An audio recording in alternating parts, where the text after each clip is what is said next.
I'm gonna change your entire outlook on YouTube and it's gonna be awesome. After this video, I swear you're gonna be a bloody machine and take YouTube by storm. Other creators have covered this topic a lot, but I'm gonna be honest with you, I feel like they don't really give you a lot of practical advice. They give you some faux motivation and some baby tips. I don't know if this is because they got lucky as creators and then started replicating what worked for them, or if it's simply because they don't want you to know. Not judging, but today I'm gonna crack this entire thing open for you and show you everything you need to know in order to create a YouTube channel that's successful. Why am I so confident? Because I grew this channel in 15 to 18 videos from 0 subscribers to 1,500 plus. So strap in, it's gonna be a long one, let's go.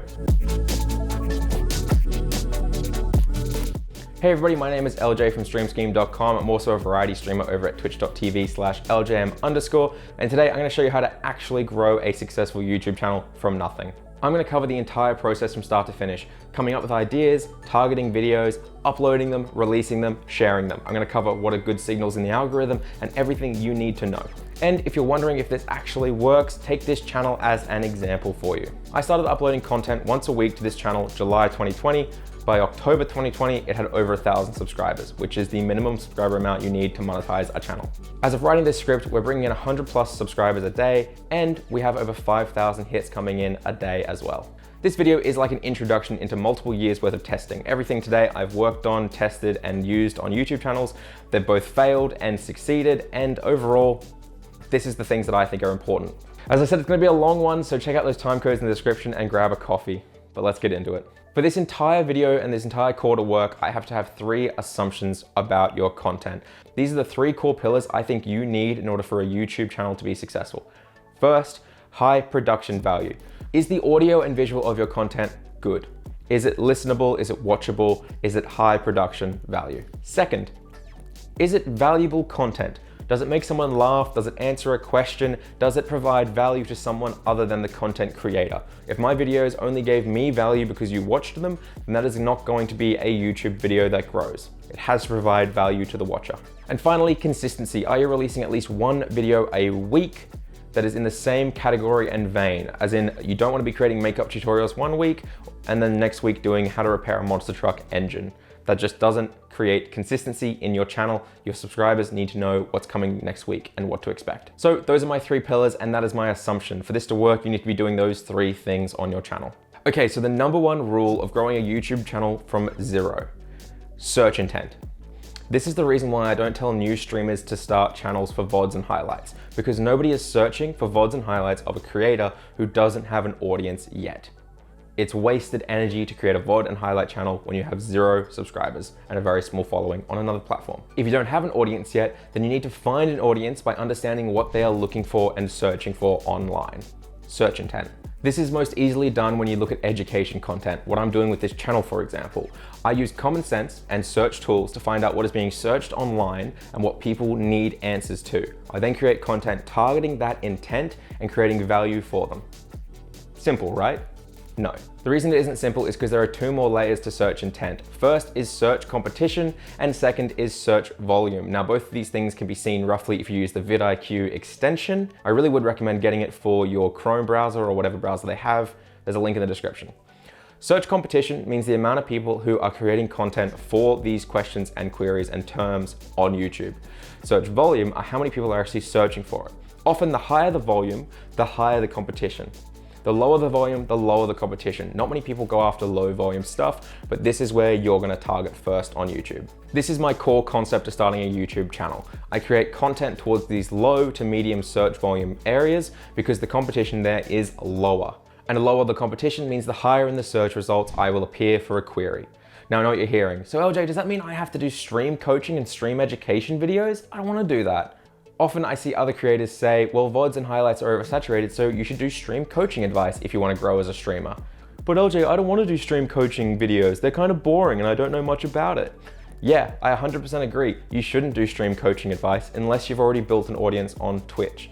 And in fact, I think it's really bad and dangerous advice to tell someone to go do stream coaching videos on YouTube when they have 5 average viewers. There's nothing wrong with having 5 average viewers, but you shouldn't be trying to coach other people because that just isn't enough time on the platform. It isn't enough of an audience yet. There's a way better way for you to start doing education content that'll also convert more people to follow you on Twitch. You need to make education content that actually connects to your Twitch account. Not many people from this channel actually follow and watch me live. This is because I don't do education content live on Twitch. I just play games. So the education content you should be making should connect properly. If you're a Stardew Valley streamer, then you can create content such as how to install mods into Stardew Valley, screen record, show the process, make a really high value video. Or if you're a speedrunner, how to speedrun X Kingdom, or how to do this and that in speedruns for Ocarina of Time, whatever it is. Find topics being searched hard in your category and create content there. This is just some examples in education content that can actually be really valuable. And I think SmallAnt actually got a lot of his following as well by doing guides for Super Mario Odyssey. Creating education content is a great way to start out as a YouTuber. As I said, because I don't do education content on my channel, a lot of you guys don't check me out when I'm live, which is totally fine. It's not what you're watching here for, so it's not what you're gonna watch there for. But that doesn't mean I'm not gonna do education content live soon. So on to the next step, structuring your content. Once you have your search intent and the video you want to create, it's time to structure it in a way that will send good signals to YouTube. This means scripting. Don't just sit down and start recording whatever. Every single video on this channel, if you go back and watch, has a script behind it and a certain formula. If you've watched them by now, you should be noticing it. And I'm gonna walk you through exactly what that formula is now. Every video starts with the pre-intro or the hook. I say something a bit outlandish, maybe a bit bold, a statement I have to back up, or I allude to a very exciting tip later down the line. I give you something that'll hook you in and get you interested in the video. Maybe I say I'm gonna do a giveaway. I don't know what it is, but at the start of the video, you need to create something in those first 15 seconds to hook people in. Next, we move on to the introduction stage. This is where I introduce myself, stream scheme, the description, and the content of the video. I'll also ask you a question of the day that you can comment on the video and answer, and generally set up the fact that there are time codes and other things you'll need.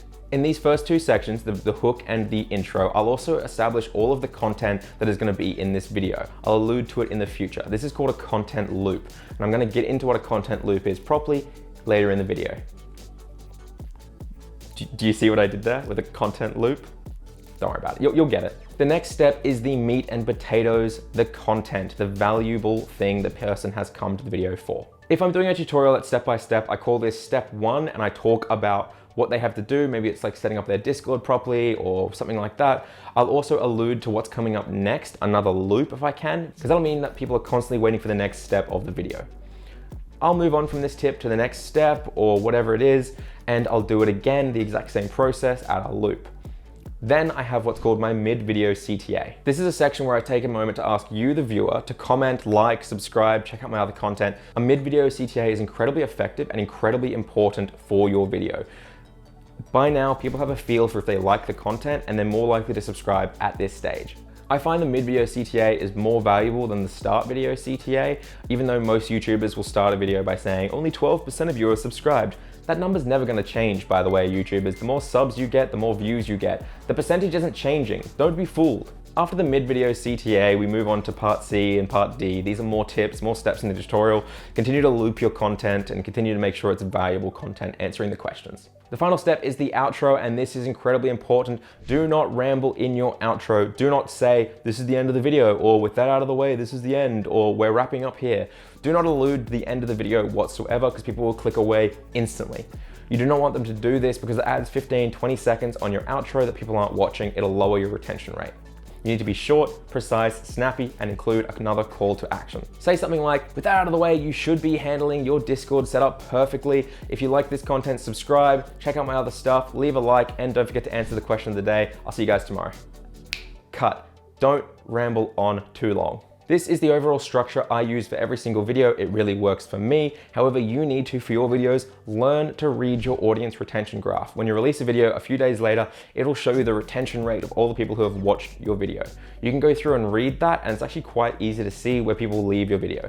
Most of the time, it's right at the start, you'll have a huge drop off, but then if you see dipping happening throughout the video, find that section and find why they're leaving.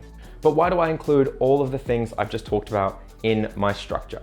Well, that's simple. I'll go through and explain every single part. The content is the value. Obviously, you need to have this. It's no question. You need to have the valuable content that's going to make someone feel like they got what they were looking for. The content loops, or just loops, are things that will keep people watching. They will lengthen the retention rate on your video because they're constantly looking forward to the next step, the next part, the next joke, whatever it is. Loops lead people on. A lot of comedy or gaming videos start with the funniest moment of the video in the first 10 seconds, and then everyone's waiting for that moment for the rest of the video. It's a huge way to increase retention rate. Careful not to be too obvious with these loops because they will drop in effectiveness. You've got to be a bit more subtle and kind of just set people up to know what's coming without pushing it in their face. The hook at the start, you could say, is the most important loop because it really does establish the entire video and establishes how long people are going to stay for. So why are the CTAs important? Well, I kind of covered it, but properly to tell you is because they are what is going to cause you to go from 0 to 1,000 in these first 15 to 18 videos. They are what's going to get you subscribers. Here's the thing though, we're targeting search intent. So when people search a question, we want you to come up first. The thing is though, people won't subscribe off of search intent most likely. They're actually very unlikely to do that. They have one intent they want to fill, they come watch your video, they leave, they don't subscribe. But LJ, why are we going to try and get search intent then if these people aren't even going to subscribe? This is a video how to get 1,000 subscribers. Easy, calm down. It's because if they watch your video, it sets them up as a non-subscribed audience essentially, aka being cookied. They're going to get recommended more of your content down the line, and YouTube is going to start to understand what kind of people watch your content. This means when you create more stuff, then your videos will start getting recommended to them a second or a third time. If they happen to watch you from the browse or suggested content, they're way more likely to subscribe. In fact, anyone is, because it means the content is valuable to them in a topic and a genre. So don't worry if someone isn't subscribing from your search queries. When they start getting recommended your content, that is when they're going to start subscribing. You can see it as like a exponential growth kind of thing. So how do we get our content recommended? Well, that all comes down to crucial platform signals. These are signals that make YouTube boost your video in the search terms and also as recommended and suggested content. So what are these signals? Well, it all comes down to engagement for YouTube. When someone clicks on your video, are they watching the majority of the video, 40, 50%, whatever the retention rate is? But if it's a good retention rate, that is a good signal to YouTube. It's actually one of the most important signals to YouTube. Another great signal is comments. Is the video getting a lot of comments? Are people replying back to those comments? Are there a lot of thumbs up and hearts happening down in the comments as well? These are great signals because it means that we're keeping people on the platform, and YouTube loves that. The next engagement we need to talk about are likes and dislikes. Are a lot of people chucking likes on the video? Are a lot of people disliking the video? They're actually the same thing in YouTube's eyes. A like equals a dislike when it comes to engagements because it just means people are actively engaging on their platform. However, if you are getting a lot of dislikes, maybe look into why that is and try and avoid it because it means that people don't like your content. Kind of important. Make sure that ratio is still good, but overall the engagements are the same. Next up, an obvious one, subscribing. Are people subscribing to the video while watching it? Great signal, boost. And one of the most important signals as to whether or not YouTube will recommend you is your click-through rate on your thumbnails and title. When someone sees your thumbnail or your video on the suggested home, browse, wherever, do people click it? If they do click it, then that is a good signal. Most YouTube videos have between a 2 and 10% click-through rate. My how to grow video used to sit around an 8% click-through rate, but recently that has dropped down to 3% because it has started appearing in homepage suggestions and side video suggestions. This means that I've gone from having a couple thousand impressions to having about 50 to 60K impressions a day, which is why my percentage has dropped. Doesn't mean it's gonna hurt my video, but it's good to look at why your CTR is dropping. If I release a video and in my first couple of days the click-through rate is anywhere lower than 5 or 6%, I will instantly change my thumbnail. Why? Well, because if my subscribers who are the first people to see it aren't clicking the video, it means that my click-through rate or whatever I've done to make this video appealing isn't good enough. So I change it to make it better. So next up is the uploading process, and I'm gonna cover everything I can to show you guys what I think is valuable during the uploading process. I'm gonna say it again, go get the vidIQ extension because they have a checklist during the uploading process, but I'll cover it here as well. So if this video helped you though, before we go into the upload process, I wanna chuck it out there. Maybe consider subscribing. It really helps us out, and we got more content coming weekly to help you grow your stream or your online content presence. Check us out on Twitter. I'm trying to grow my Twitter. It's something I've never done whatsoever. Links to both StreamScheme and me in the description. Don't forget, our Discord also has a bunch of free animated overlays for your stream, so check that out and join it. And that was the mid-video CTA. Let's get on to the upload process. The uploading process can be tough, but the first step, as I said, get that vidIQ extension installed so you can get through all of this with ease. Link in the description to the free version. I still use the free version and it works brilliant. The first step to your upload is your thumbnail. Now I'm gonna do a whole video breaking down how I make thumbnails and what my kind of policy to thumbnail creation is, but it needs to be simple and eye-catching. Maybe a small bit of text that grabs the eye, a human face because that actually tends to be what the human brain is drawn towards, some solid colors, and maybe a logo or something that alludes to the content. You can see it best in my how to grow video. Face, how to grow viewers, and then there's the symbol of 0 viewers and 25 with an arrow. It works, check it out, kind of think like that. The biggest mistake I see new content creators with their thumbnails make is they overcrowd, put too much in, and they make it too small. Just think 3 things, put them in, make it simple. Next step is titling. Now your title needs to be clickable, but also needs to appeal to the search query.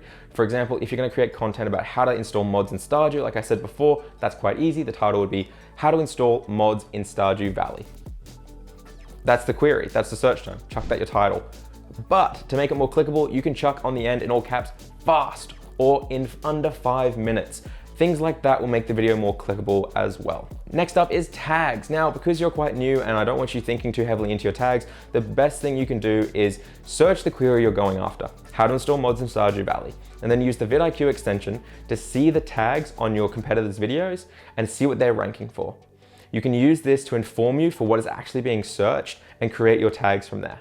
Try to create variations, don't use your name because no one's searching it yet.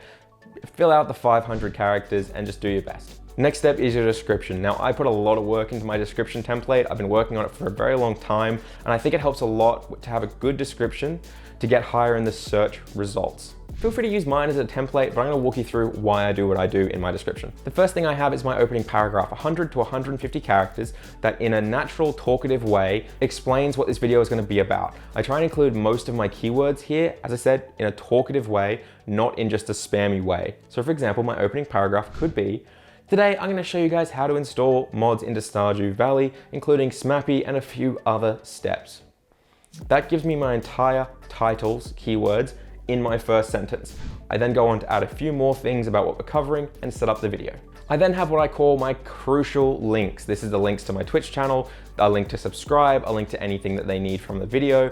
These links are what they're most likely to click.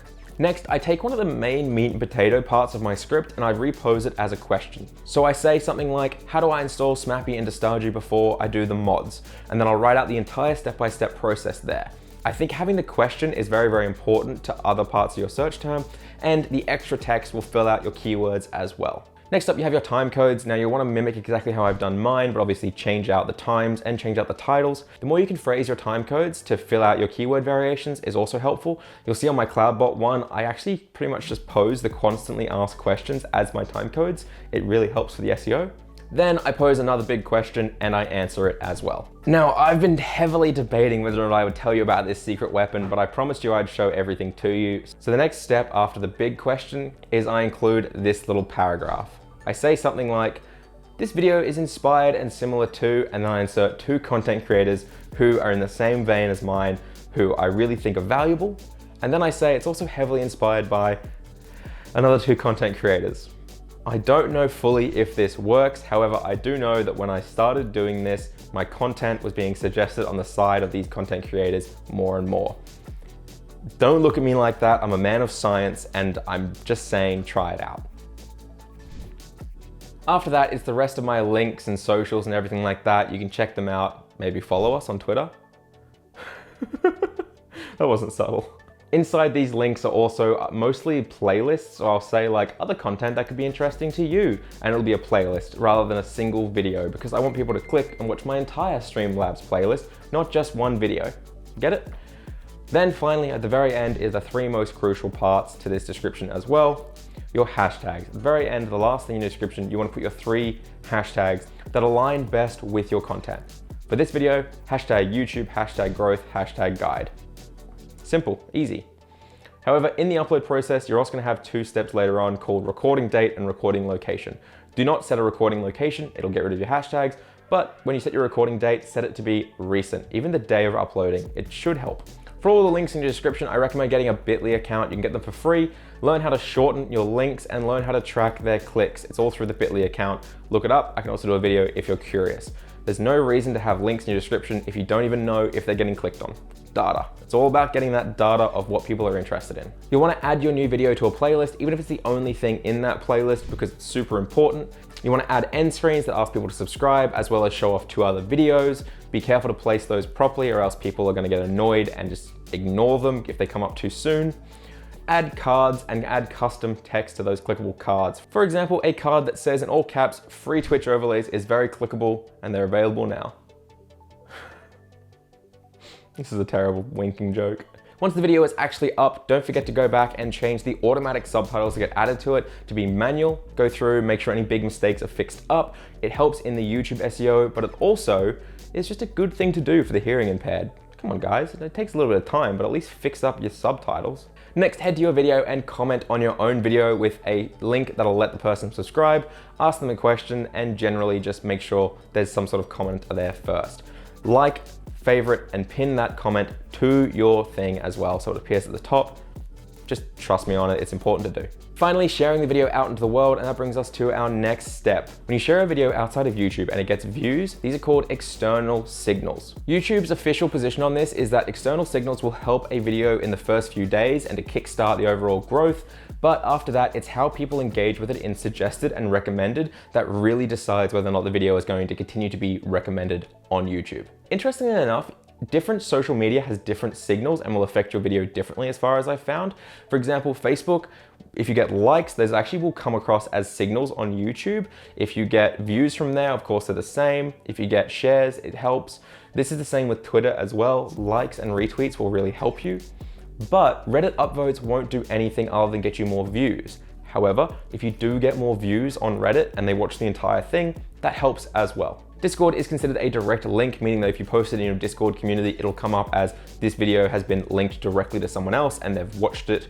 So that just comes down to how they then engage with it as well. So at this stage, I want to do a quick reminder. Think about your search intent, search competition, and search volume so that you can grow a channel from zero.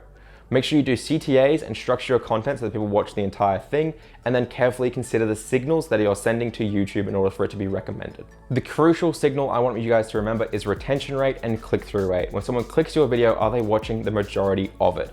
Watch time is very important to YouTube, and it is really important to your monetization later down the line. Aim for a good watch time on your videos. So I know this video has been long, but this is how you actually grow a successful YouTube channel using search intent and providing value to your audience. You can do this in under 20 videos as long as you keep remembering search intent and value. I want you to do your best to also adhere to those 3 guidelines: consistency, high value to the audience, and high production quality. This will make your channel go miles longer. Let me know if you have any questions in the comments. I'm happy to go into detail about any of these topics, including making new videos about each individual aspect that'll go deep dive into them. And I just want to throw it out there, the next time you hear someone say to you, start a YouTube channel in order to grow your stream career, but they don't give you any advice from that, I want you to remember who went into detail and broke down the entire process. LJ and Stream Scheme. I'll see you guys next week. Don't forget to follow us on Twitter and join our Discord.